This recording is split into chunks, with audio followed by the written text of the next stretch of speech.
למד כל הירושלמי. איפה הבחור? הוא היה לפני החתונה אצל הרב. עושה סיום על כל ירושלמי, הוא רוצה ברוך שלא אצלו. לפני החתונה. הרב אמר ברוך רגע.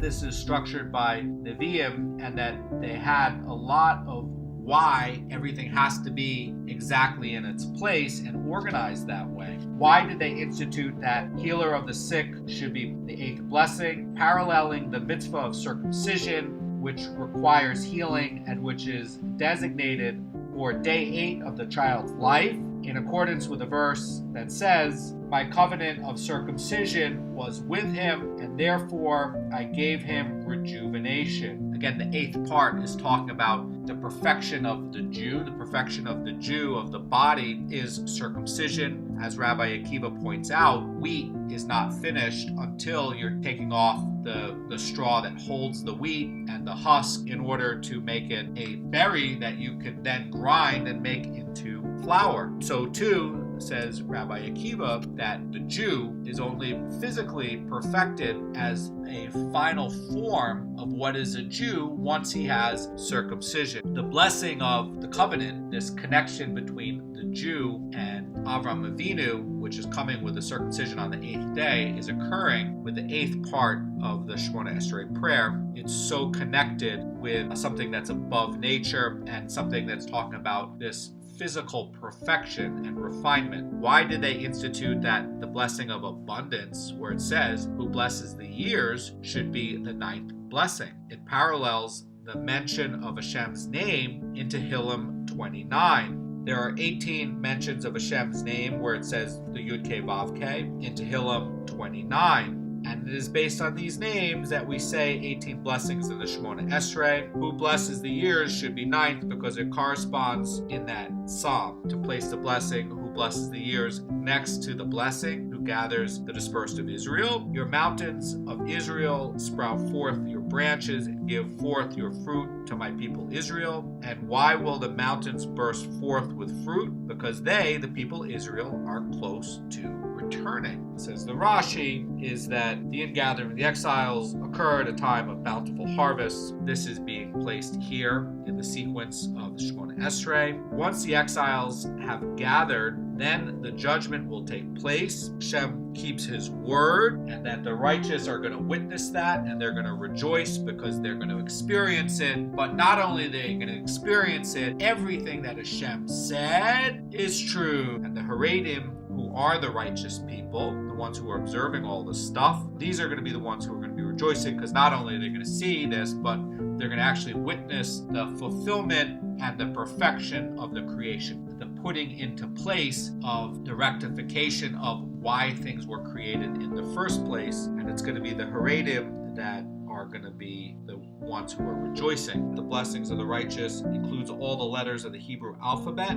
When you're seeing all the letters of the alphabet in the Tehillim, it's really referring to something that includes all of creation. The blessing of the righteous, that because this part has all of the letters inside of it from the Hebrew alphabet, that you can see that it's like the acrostic is one that you say to your wife every Friday. The Ashes Hayel, which is written by King Solomon, is that things were created in the creation as male and female. This is an integral part of what's going on in this world down here, Olam Hazeh. So that's why it's written as an acrostic. Only with the male and the female and Poravu, a man and a woman, and building a Jewish home, can you start to reach the higher spiritual levels and start to access the higher order of creation. And that's why it has a connection in the infinite. I mean, there's nothing greater than a Jewish home raising Jewish children who are learning the Torah and the Mishnah and the Gemaras. And this is something that reaches toward infinity. So inside of this bracha, when you say it every day, the righteous have inside of there this same concept of the use of all of the letters. And this is something that reaches toward infinity.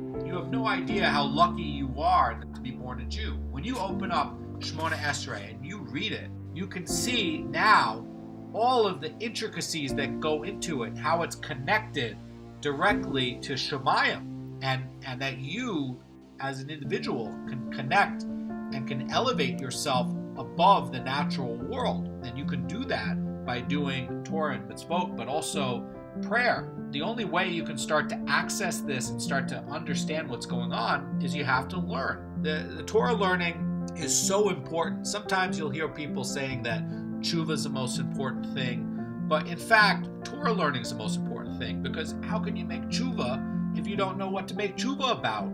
How do you make tshuva if you don't know how to fix your behaviors and so you don't make sins in the future? All of this is structured in a way that is part of an ancient tradition that you're part of, that's been handed down. And the Torah that we have today is the Torah that we've always had since Moshe Rabbeinu. And these prayers are ancient, and this is part of divine revelation, because more than half of the authors of Shemona Esrei, when they structured this, the elders had Ruach HaKodesh, but the prophets had the gift of prophecy. Together they crafted this and put this together. And again, even that is part of ancient tradition and ancient prayer that goes back, because the Jews were still praying even in the time of Moshe Rabbeinu. So, but each part is very sensitive and is designed to elevate you. And when you learn more, and you can see this, you can see what's happening. You can start to get spiritual eyes and start to see something that's much greater and much richer to elevate you. And one of the other things is, once you start to learn more, you can start to see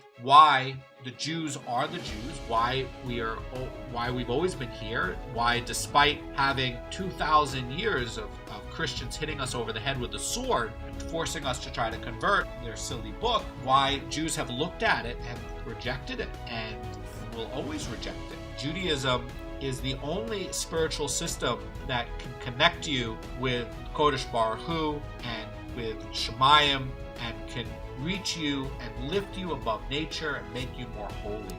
Have a great day.